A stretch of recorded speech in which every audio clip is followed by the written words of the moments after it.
And, the other side of that question is, you've got 10 weeks, right, to build a bond and a trust with these kids, with you and the coaching staff, that really, I mean, can have a absolute lasting impression, right? And a direct impact on the trajectory of their future in baseball. So, what is it culturally, right? I mean, what is it that you say, I've got 10 weeks. What are the couple things? It's like I got 10 weeks to do these three things that I know are going to make these kids successful.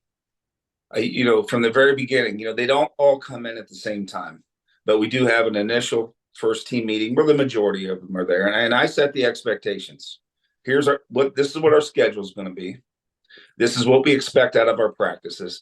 This is what we expect everything to look like when the game starts. Yeah. Bench jockeying. We're going to focus on us, right? And then we'll start from there. I'll meet with every kid individually, whether it be a Zoom call before they get to me or when they get to town. And then we'll have a couple of days of practice, right? And Yeah. I think setting the tone right away, one with the team meeting, which I think is very important to set expectations and to make sure that they fully understand what I, as the field manager and our assistant coaches, expect out of them on a daily basis.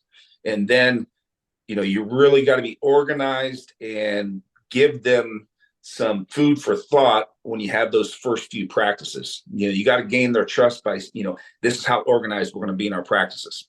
So I think once you do that, plus, it's a short 10 weeks, but it's full of Yeah. all games and practices. We play 60 games in 67 days this summer.